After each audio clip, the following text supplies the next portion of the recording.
Welcome to the Michelle Rempel-Garner podcast. Hello, fellow patriots. A very special episode today talking about some crazy politics that's happening in the United Kingdom and what that could mean for Mark Carney's fortunes here in Canada. Joining me to talk about the digital ID issue is veteran political strategist and my chief of staff, Sean Schnell. Sean, let's get right into this. I want to Yeah. talk about Keir Starmer, the Prime Minister of the United Kingdom, announcing the imposition of a digital ID in the UK and what that means for Canada. But to start, I want to preface this by saying it has to be said, Conservative Party of Canada does not support the use of a digital ID. We Yeah, will 100%. always fight a digital ID. But what I want to do today is break down the politics of what happened here, because a lot of people online are talking about how bad this is. And of course it's bad. So let's get that out of the way. It has to be fought. But I want to break down how Keir Starmer got to this point and how crazy it is, and why I think this has to be an object lesson for Mark Carney's Liberals, because what happened is bananas. So why don't we jump right into the clip of Keir Starmer making this announcement, and then we're going to break down the politics of this situation and why I think it's coming to Canada. And that is why today I am announcing this government will make a new free of charge digital ID mandatory for the right to work by the end of this Parliament. Let me spell that out. You will not be able to work in the United Kingdom if you do not have digital ID. It's as simple as that. Because decent, pragmatic, fair-minded people, they want us to tackle the issues that they see around them. And of course, the truth is, we won't solve our problems if we don't also take on the root causes, looking upstream to tackle poverty, conflict. That is a single-handed, there's been a lot of crazy things that I've heard a world leader say before, but this is particularly crazy. And it's because, let's call what's happening out here. The UK let uncontrolled mass migration happen in their country for years. They have a huge problem in a wide variety of areas, but particularly in I guess undocumented labor taking jobs in the UK. And so instead of, for Keir Starmer to say, we're going to handle the root causes of this issue, and then say, well, we need to impose a piece of Right. state-run ID on like citizens of the UK. It's wild. So Outrageous, yeah. I know you flagged this as soon as it happened. What were your thoughts?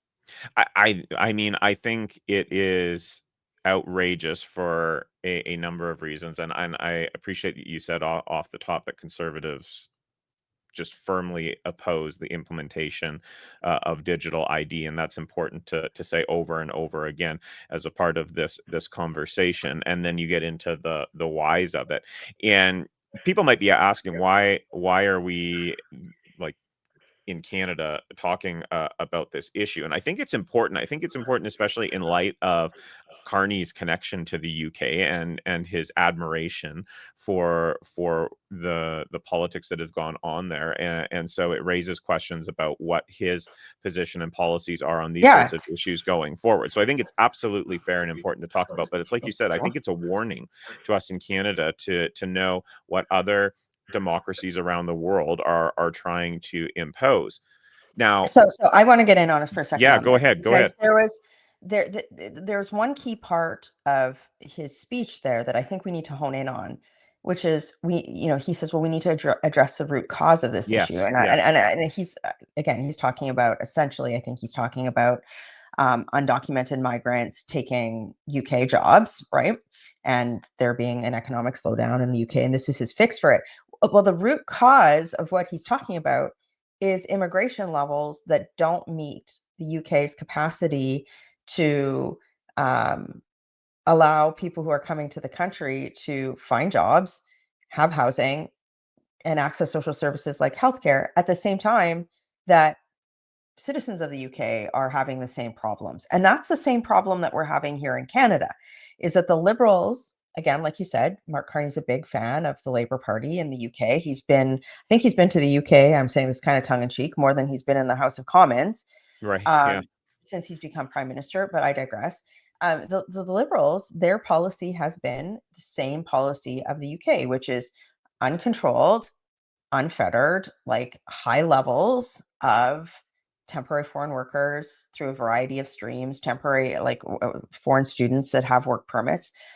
And the fact that rather than them saying like doing the hard work of being like, there needs to be very big and probably unpopular in some quarters reforms to the immigration system in the UK, they're now trying to say that, well, in order to restore order, ostensibly, citizens of the UK have to give up civil liberties, which is the same trade-off that the Liberals in Canada try to impose on Canadians, right? Yeah. Where have we heard that before? You've seen their online harms bill, which we'll talk about in a minute, but they mess up on immigration, okay? And this is not the fault of a newcomer who wants to come to Canada. It is squarely the fault of these Liberal governments that espouse these post-nationalist policies, and then they're like, okay, well, instead of doing the work of reforming the immigration system, they want to impose restrictions on civil liberties, which is and track people. It's crazy. And how would this solve the problem? I don't understand. That's the question, Like, right? Like that makes no sense. so let's we promised to talk about the politics of this. We have another clip, and I have to show you. And I were just like, for Before we get to listeners. that clip, I think Okay, there's one quick thing I want to point out in this, and sure, it's how divisive Keir's being in this particular clip, where he jumps right to the wedge, where he's talking about great point. fair, pragmatic Yes. people are wanting this, and that is a direct shot at people that disagree with this policy or dare question it, to say like, oh well, if you don't support this, you're somehow not You're fair, deficient. balanced, or any way in this, which it's ridiculous. And so again, it's a typical left-wing move when you're rolling out a policy on this, to try and wedge and divide and paint anybody that doesn't agree with this as crazy, or you don't have the best interests of the country at heart. So I wanted to point that out, because I think it was sort of buried in the midst of the clip, but it was right there on the front end of this announcement, and that in and of itself is outrageous too, to say like, we can't actually sell the idea on its merit. We have to demonize those that don't agree with us as somehow not having the best interest of the country in part. Yeah. And so I just wanted to get that in there before we And kind of the no, it's good. It's actually a better segue into the clip that we're about to play. But I'll say this, it goes to this, to your point, the wedge here, where the Liberals are trying to say that you're not fair-minded if you raise questions about something as crazy as this policy, right. and not raise actual questions like extremely poor decisions on immigration levels. It goes to this overall ethos that the Liberals have had, and by Liberals I mean ours in Canada and in the UK, that you have to, if you're not supporting far left post-nationalist policies, that you're somehow not supporting your country. But what was really interesting in the clip that we're about to play is this is from the BBC, so not exactly a bastion of conservative thought, that even the BBC is pushing back on this. So the clip is, Right. I think it's Keir Starmer's Labour secretary, who's woefully unprepared for this interview. She looks like a deer in the headlights. Watch the BBC interviewer and listen to what he had to say, because I don't think he's convinced that this is a great idea. All UK citizens will have to have one. Well, the plan is that we're going to roll this out by the end of No, Parliament. my question is, what if I don't? What if I've got my job, so I don't need to show this to anyone. So what if I just don't do it? So if you don't have one, then you'll have a problem if you want to get a new job. No, I'm saying I'm not doing this. I'm not seeking a job. So why should I get the digital ID card? Why do I do it? Well, is there some fine for not doing it? Is there an incentive to do it? I'm just thinking I've got no reason to do it. Yeah, look, this isn't a heavy-handed approach. We're not planning to go around finding people, but what we are going to do is make This sure isn't a heavy-handed approach. Like, so she was woefully unprepared for this. Like, to me, this says that that Labor, obviously, they're in the UK, they're struggling. They're struggling in the polls, and like this was a spaghetti against the wall approach to restrain civil liberties. Of course, there's going to be government overreach with an approach like this, Yeah. and it's again, it's like these are not the droids you're looking for. They're trying to say, okay, person who's asking a normie question, there's something wrong with you. This isn't a heavy-handed approach. It is a heavy-handed approach. And it's something that we've seen the Liberals here in Canada do with their restrictions on civil liberties as well over the last decade, and saying that we Yes. have to choose between safe streets and restrictions on civil liberties. We have to choose between, Jewish communities getting harassed in their home communities and our civil liberties. And these are just not trade-offs that anybody in a democratic world or country should have to make. Yeah, and you're exactly right, and this is evidence or an example of what happens when a government is rolling out a policy based on some sort of ideology as opposed to policy that is actually solving a problem. Because, like you said, they can't actually explain how this fixes some sort of issue in their country. And our Liberal government here, our Liberal Party, has a horrendous track record in this Yes. country as it comes to defending civil liberties. No, they're not defending civil liberties. They're No, eroding civil liberties. exactly. Right? Their track record on it is insane. And so we absolutely need to put Canadians on guard for these sorts of policies as they happen in other countries, to be aware of, to make sure that doesn't happen here.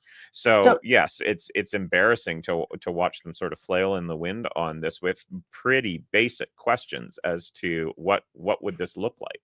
But again, like they're distracting from the fact that they haven't made, and it's the same thing here in Canada. They haven't undertaken serious reforms to reverse some of their post-nationalist, insane policies, like far left policies that have brought Canada to a point where, like you think about their bail reform, the Liberal in Canada, their bail reform things that they did a decade ago ish. Now we have a catch and release policy that came in place from the Liberal government, and you have a spike in crime rates. Well, of course, but instead of reversing those poor policies, they're like, oh well, it's law-abiding firearms owners' fault, and it's just, they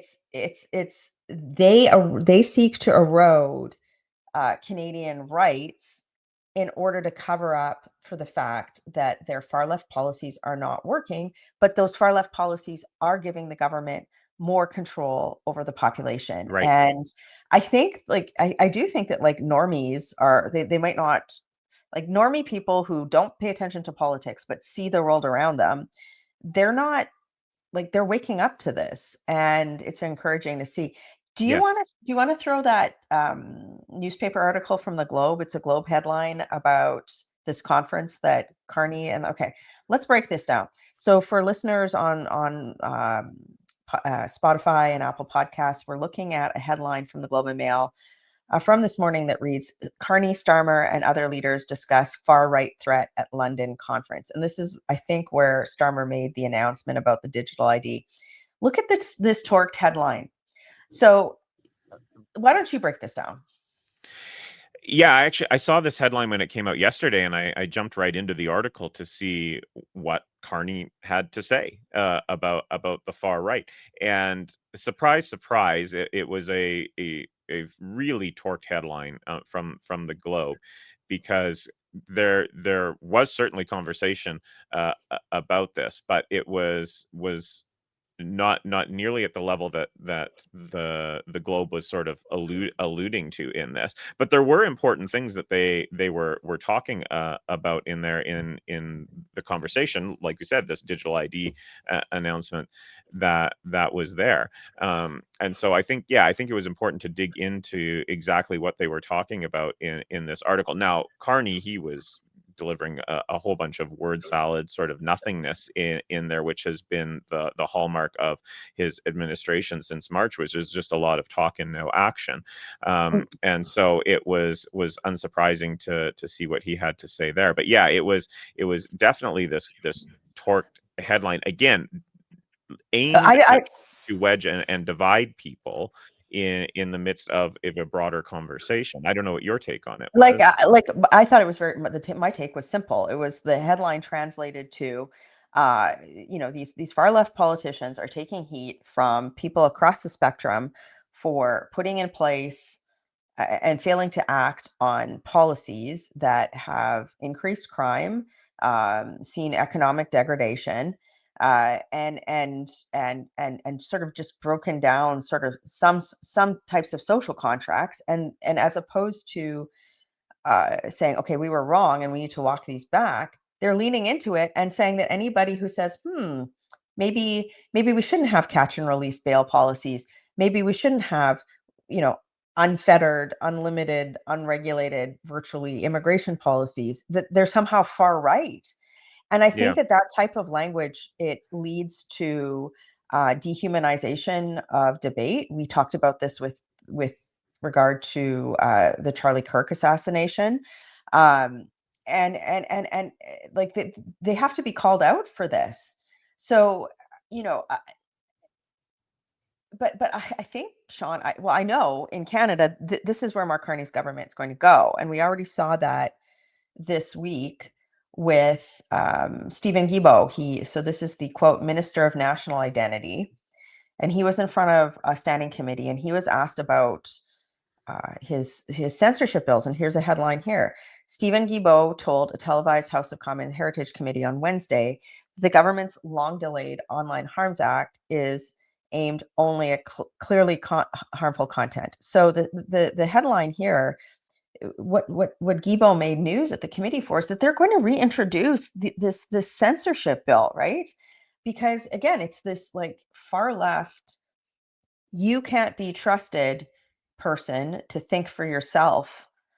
So the government's going to tell you what to think. We're going to impose that definition on you. We expect you to give up your civil liberties because we refused to reverse the policies that we impose that is creating the chaos and division in our streets. And so like that is a preview of what Parliament is going to look like. And it's why it's so important in this era of, just erosion of media integrity and whatnot, and liberal censorship bills, that people subscribe, just click subscribe to this so that I can tell you what I'm seeing in the House of Commons, and get different sources of opinion, because this is crazy. It's coming to Canada. But they don't want, and that they don't want difference of opinion. They want conformity, right? That's what they're looking for. Like when you look into what Carney was talking about on that panel, he was talking about, oh well, we're putting out this positive plan, this positive vision, as opposed to this negative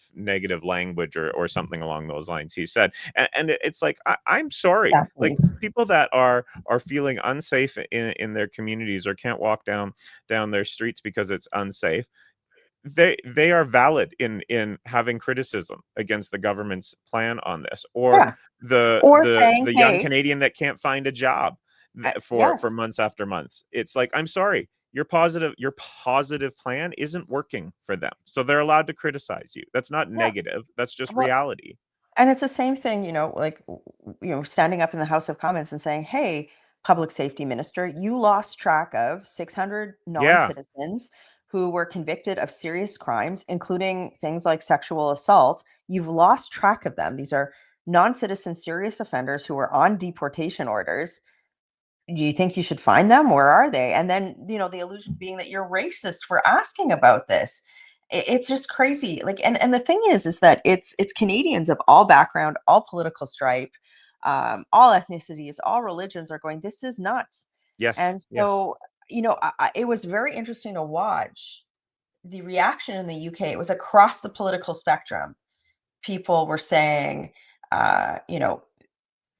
this is crazy. But the irony, Sean, is that if the left doesn't get themselves in check, there's an equal and opposite reaction to every political movement, right? And if the far left continues being far left and doesn't check itself and bring it back more to the center, there is going to be people who are looking for something that is more extreme on the other side. So it's the left's obligation as well to bring their policies back to the mainstream instead of this, far left brand of globalism that you saw sort of come up under leaders like Justin Trudeau, but then continue under Keir Starmer and Mark Carney. Yeah, and I mean, these are not extreme positions that people in Canada are asking No, they're for. They not. want safe communities. They want managed immigration that allows for proper housing and healthcare and jobs. This is not an extreme position. No. And we talked about this last week too. The importance of pointing this out, because it's my belief that the Liberals won't do the right thing on their own. So they have to be checked on these things. They have to be criticized, and they have to be called out when they are making these ridiculous sorts of statements, because evidence shows that they won't change. They will continue, like you said, Stephen Guilbeault at committee saying, "Yep, we're plowing ahead with this legislation," despite many criticisms coming from a variety of sources on this. So they absolutely need to be called out. So I want to close with a contrast. Here you've got the UK, the Labour Party, the UK left, calling for a digital ID as a response to their very poor choices on immigration and inability to bring the system under control. In Canada, you have the Liberals imposing a firearms confiscation on law-abiding firearms owners instead of reversing their catch and release bail policies. In Canada, you have the Liberals skating all over the place on immigration. In contrast, you have the Conservative Party of Canada here going, okay, let's reverse those bail policies. I've got a bill in front of the House of Commons saying, okay, non-citizens who've been convicted of serious crimes, their immigration status shouldn't be used for consideration and leniency. Here's a screenshot of this. This is another case this week. And then, of course, like earlier, we talked about this. When we heard when we saw the youth jobs crisis numbers, we said, as conservatives, abolish the temporary foreign worker program. We need to bet on Canadian kids. And I think that is where you see these torqued headlines sometimes with, left of center writers, left of center media outlets, is because they see that the right is putting forward common sense policies, particularly here in Canada. So that is what conservatives are going to continue to do. This is what you're going to continue to see us in the fall, is saying, like, okay, you go do all your crazy stuff over here, lefties. We're going to oppose that. Mark Carney is Minister of National Identity. We are going to bring forward common sense policies that like bring the country together, that don't sort, like you said, sort people into political ideological baskets, that are just unifying in common sense, right? And I just thought what Keir Starmer did this week was so bananas. And it's rare that I'll comment that bluntly. Like we're all colleagues. It's all important. But if Mark Carney or Mark Carney staffers are listening to this, I hope it serves them as a lesson of what not to do. But I guess hope springs eternal, right? Do you think they'll do this? Well, in Canada? and so I don't hope for much with this Liberal, but I do have faith in Canadians to be able to push back on this sort of crazy type of ideology and policy. And so it is important that Canadians are informed, that they are getting information. And we can't say it enough on here. Like, if you haven't subscribed to the podcast, do the auto download. If you haven't subscribed to Substack for Michelle, go there and do that, so that you are informed about what is going on, because information is power, so that you can actually know what is happening in Ottawa, so that you can push back, so that you can communicate with your friends, with your family, with your coworkers, with your fellow students, so that you can make sure that they know what is happening as well, because that's who I have faith in, not in Mark Carney or the Liberals, but I do have faith in Canadians' ability to inform themselves and push back on this stuff. And I'll close with this, like, to your point, I have faith in Canadians too, of all political stripes. Like, I've been asked a few times about, and we've talked about it on the show, the drop in Canadians believing that immigration can work in the country. I don't think that drop is due to a change in Canadians' respect for our pluralism. That drop is due in the Canadians' lack of faith in the Liberal government to manage these policies appropriately. And those are two very different things. So I believe in Canadians. I believe that all that Canadians need are common sense policies that are adopted to fix a decade of very poor decisions that, pulled us into a far left, post-national weirdo vision that has not benefited any Canadian or people who want to come to Canada. And I think it can be corrected. So I am going to leave on that optimistic note. I think the bills that we've tabled in Parliament, the debate that we've started on things like the temporary foreign worker program, that they're steps in the right direction. We're going to continue pushing there, but we are not going to impose a digital ID. We will vigorously oppose a digital ID. And Keir Starmer, get your poop in a scoop. Wasn't good this week. Working hard for you. Have a great day. Thanks for listening. If you want even more political news, subscribe at michellerempelgarner.substack.com. And if you like what you hear, be sure to share this podcast.